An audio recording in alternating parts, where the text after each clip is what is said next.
Good morning, everybody. Hey, welcome to Friday, February 21st. Hey, 1 week left of the month of February. Hard to believe, isn't it? Yesterday, kind of a red day. Today, a little bit of a red day. Dave and I will talk about what's happening there, what's making that red appear, and uh, and why such a decline yesterday when we start to kind of look at what's happening out there. If you kind of look right now at the current futures I have up here, you can see that everything's trading down when we look at these main indexes here. So that'll be the tune of our conversation, along with a few earnings that have come out this morning. I hope your day is off to a great start. I look forward to speaking to you a little bit more, and we'll get started here in the next moment. Oh, 5.7 Light FM. Hey, good morning. It's 8:39. 21 before 9. We always check in on you Monday to find out what's going on Wall Street this time of the day. And we're heading downtown to the offices of Statler Financial Services, where Phillip Statler is standing by. And basically everybody, including the really big heads on Wall Street, Phillip, are saying, what the Sam Mill happened about 11 o'clock yesterday morning? Everything fell like a rock and nobody knows why. It's one of those strangeness that nobody can explain, right? Well, it was. I mean, it was heading down, but it was early afternoon actually, Dave, when the Dow went from like 200 points down to almost 400 points within two Yeah, minutes. I was amazed. Um, I'm looking at my chart from yesterday. It looks like the downtick started about 11, yeah, and ended a little bit afternoon, but it looked like something earth-shaking happened. I couldn't find anything at the time, and one of my tip sheets was saying nobody understands why. It just sounds like we got into a bad case of coronavirus jitters, doesn't it? well, I think so. They were trying to tie it to a report that came out from China, but that report was after this big market downturn. So they couldn't really tie it to that, but definitely it was a major downturn. Now they didn't end up quite that bad. Obviously, it rebounded back from that 400 points down to I think it was about 128 down, but still a down day yesterday across the board. Absolutely. Yeah, to set the table, 128 down on the Dow. That was 44 hundredths of a percent at the end of it all. NASDAQ didn't recover quite as much. They were down 2/3 of a percent, down 66. And the Standard & Poor's was down about 12.9. That was a little over a third of a percent. But it's just one of those stranges, and it just illustrates just how fickle the stock market can be sometimes, right? Yeah, that's right. I mean, it just takes a little bit of noise out there to get everybody a little concerned about what's happening, and we've continued to see the futures decline as I've got to the office and started kind of following them a little bit more closely. Oh, yeah. One of the Fed governors was doing the rubber chicken number yesterday and said that he thinks the coronavirus shock is going to be temporary. I don't think he's got a medical degree, but he at the very least is a little more optimistic than some of the traders are out there because, boy, they're buying those 30-year bonds like they're going out of style. Our interest rates on long-term federal bonds are at an all-time low, I gather. Yeah, they are. And let's face it, nobody knows what temporary means, right? Is that 30 days? Is that 6 months? Or is that a year? Well, So I think that non-qualifying what temporary means is probably putting some uncertainty into the marketplace. But you're right. We are seeing the 30-year Treasury hit all-time lows, which is incredible. I mean, down below 1.93%. It's just unreal. The 10-year trading down below 1.48, I believe. So some different stuff happening there. Everybody seems to be flying to safety. absolutely. And just to relocate everybody that don't think about it straight, when you see interest rates going down on federal bonds, that means we're buying a lot more of them, raising the price, which lowers the yield. And that's what we're ending up with today, 1.92% on a 30-year bond. And you said that's the lowest on record? That's what it said. Wow, The amazing. previous, it said the previous all-time low was 1.95%. Holy crud!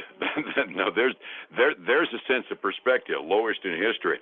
Other company news that's come out today, and there's not a whole lot of it, but we talk about the coronavirus and all the world scare that's out there.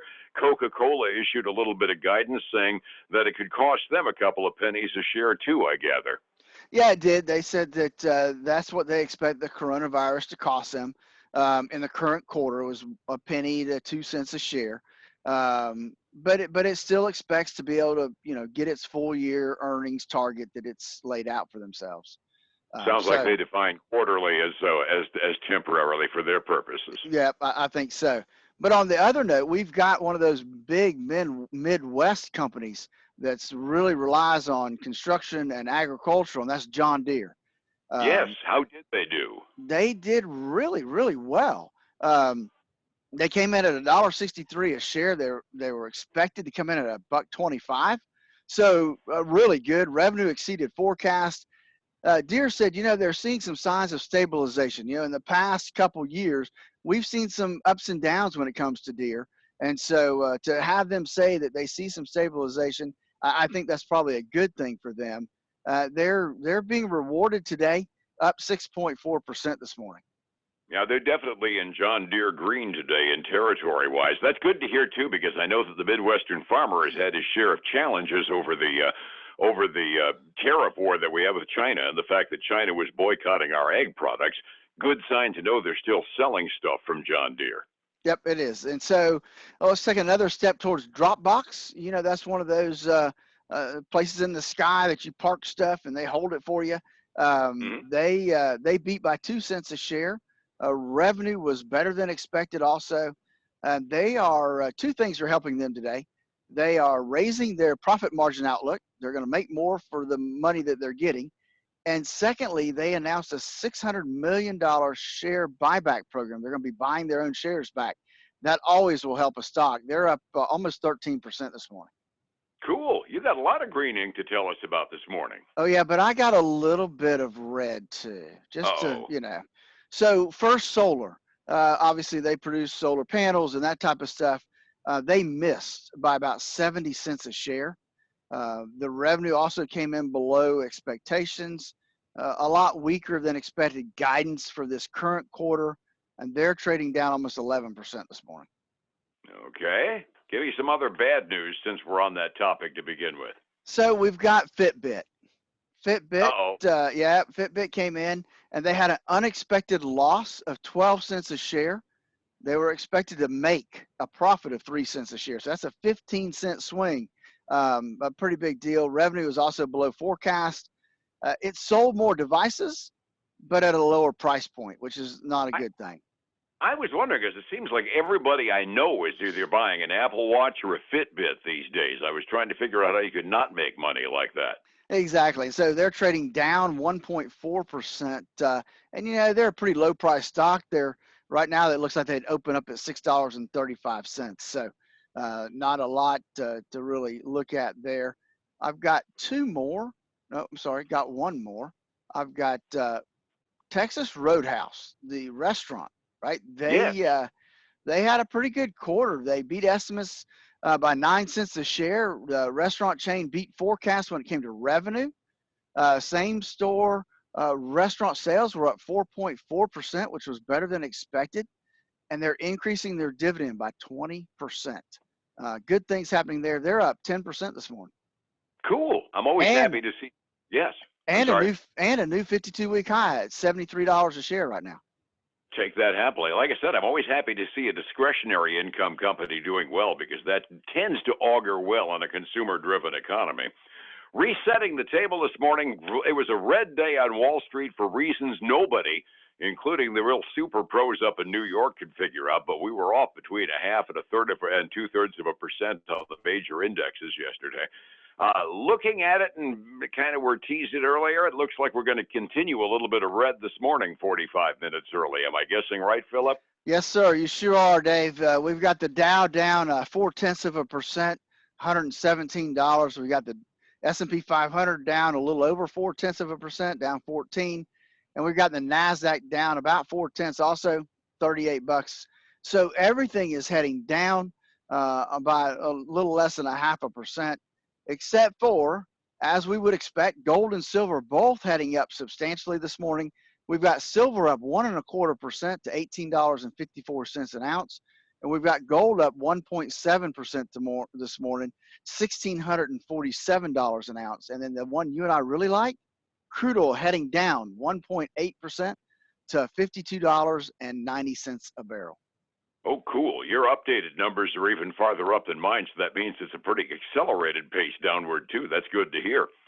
World markets overseas, Asian rim markets all off, Chinese-based markets off precipitously overnight.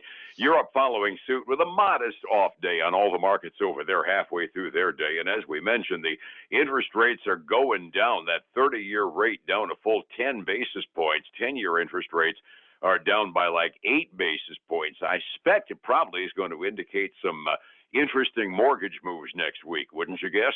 That's a good possibility, Dave. If it stays this low for much longer, I got to think it's got to start affecting the 30-year mortgage rates, the 15-year mortgage rates because of that. It's got to be coming.